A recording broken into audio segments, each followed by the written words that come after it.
Hi, my name is Matt, and welcome to my yard in beautiful South Slope, Brooklyn. Today, I'm going to teach you how to make some barbecue ribs. And the ones I'm going to be making are going to be Caribbean influenced, so they're going to be really nice and spicy. It's going to go great on a summer day with a cold beer.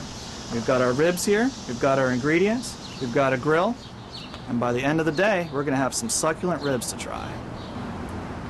So today, what we're going to be doing is we've got our meat, and we're going to make a dry rub to put on the meat first, and then we'll cook it about halfway, and then we've got a sauce, and we're going to make our sauce and put that on and cook it the rest of the way. Main ingredients we have for our rub, we've got garlic, we've got a barbecue rub, we've got spiced salt, spiced pepper, thyme, rosemary, and a pica pepper sauce. That's going to make it into an actual Caribbean influence. Pica pepper sauce comes from Jamaica. And for our sauce, we're going to take an Argentinian chimichurri sauce, add some cayenne peppers, lime, and some Outer Bridge sherry peppers, the really, really hot stuff. Okay, let's get started. The first thing we're going to do is prepare the meat. And this seems like it might not be that big of a deal, but it's actually very important. And what we're going to do is just kind of soften up the meat here. And the way I'm going to start doing that, since mine is shrink wrapped, is just kind of pull it like this between your hands, and you can feel things start to get soft after a little while. Now another way I also soften up the meat is just to kind of give it a massage. You've got the ribs coming through and the meat in between, and you just kind of want to spread the ribs out. Get everything nice and soft. And you really want to get your fingers in there. You're going to get kind of dirty, but it's the best way to do it. Just keep massaging the meat. You'll be able to feel it in your fingers when it gets nice and soft. Everything feels about the same consistency, no like big slick stringy things in there. Pull it all apart, and you're going to want to spend 5 minutes doing this, say. Okay, so there is some nice soft looking ribs. Nice and bloody, really soft. And that's what you want to start with. You want it to look like that.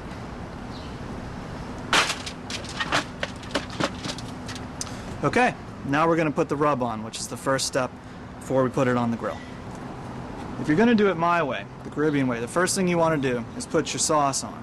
And you just kind of sprinkle it over top. And then use your fingers to work it all across the meat. Just smear it across. A couple tablespoons maybe is what you're going to be using. You just want like a really even coat all over the whole thing. And this stuff's pretty spicy, and this adds a lot of the flavor for the Caribbean style.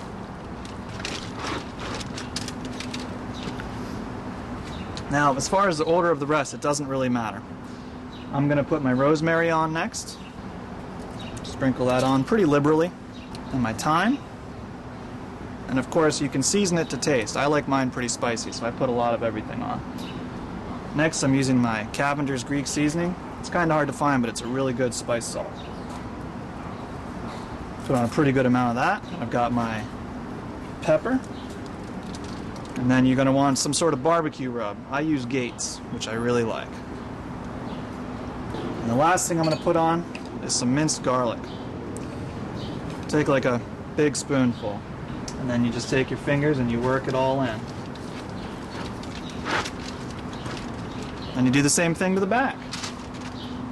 And if you can, make sure that you get the sides too. This bottom part here isn't going to absorb as much as these sides will. If you put a lot of spice on the sides, it kind of leaches right into the meat. Okay, so when it looks like this, you've done your rub, and you're ready to put it on the grill for the first time.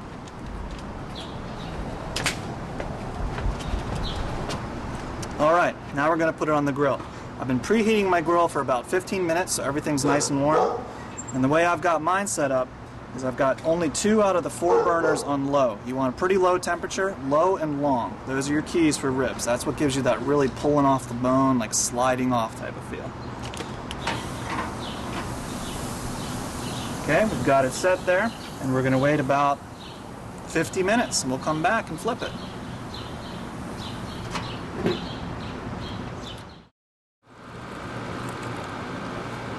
Okay, so it's been an hour, and we're going to just go ahead and flip it. Oh yeah, that's what we're talking about.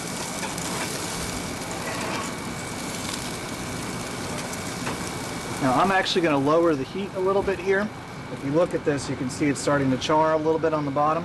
So that means the heat's just about right, maybe a little bit too warm. I don't want this to happen to the other side just yet. So I'm going to take one of my burners and just turn it right off. So now I'm down to one burner on low. So now we're going to go ahead and close this, and we'll be back in another hour. Alright, next thing we're going to do is make the sauce. I've got a Argentinian chimichurri sauce I'm going to use. And to that I'm going to be adding some cayenne pepper to up the spice a bit, maybe about a teaspoon. Of course you can add more or less to taste. A little bit of lime juice really helps, gives you like a zesty zing, and a whole bunch of other Z words. And another secret ingredient, sherry peppers. They're kind of hard to find, but you can get them on Amazon if you want. Okay, and there is our sauce. Okay, so it's been about an hour. We're going to check on our meat. And that's looking just about right. Now, the next part is the third secret. Remember, the first was to prep your meat to get everything nice and soft. The second secret was low and slow. The third secret is when you take your meat off. Oh, see, it's already starting to fall apart, actually. Take your meat off, put it onto a bed of some heavy-duty aluminum foil. And I'll show you why in just a second. Take the sauce that you made earlier and just go ahead and pour a pretty generous amount over the whole thing. And you don't really have to worry about spreading it, because the next thing you're about to do, you're going to wrap up the meat in the aluminum foil, sealing all of that sauce inside with the meat. And you're going to want to wrap it up kind of tight. Don't do it too tight, because you want there to be enough room for the sauce to move around and get completely covered.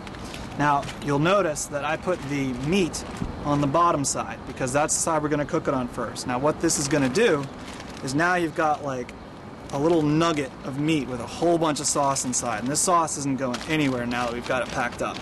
So we're going to cook it meat side down for another hour with all this sauce in it, and it's going to like force all of that flavor into the meat. It's going to steam out the moisture and leave all of the spices. So here we go, another hour. Okay, so it has been another hour. We're going to flip it the final time. Now I know it's been a while, but trust me, this is what's making it really, really tender. So when you flip it, make sure you kind of like tamp down the aluminum foil. You don't want anything to spill out when you flip it over. And also make sure whatever you use to flip, these have jaws, so I'm going to try and be really gentle, make sure I don't make any holes.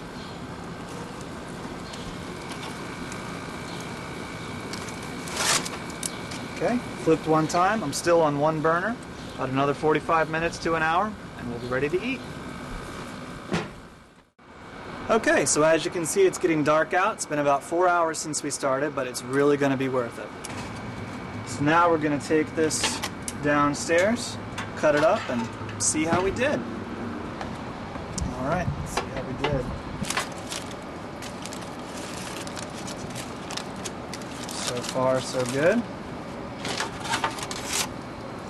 Oh, and if you look at that, you'll see it's actually just falling apart. See, if you're lucky, you'll see this when you're done. Oh. That is what we've been waiting for. Take a nice big hefty chunk here. Oh yeah, look at that. It's just falling apart. Okay, so it has been 4 hours, but as you can see, completely worth it. Look at that meat just coming right off those bones. Now, I have to make a very sincere thank you to Phil Eagle of Kansas City, who taught me everything I've been teaching you today. Let's give it a try. Totally worth it. Thank you very much for joining me. I hope you guys enjoy your ribs, and I'll see you soon.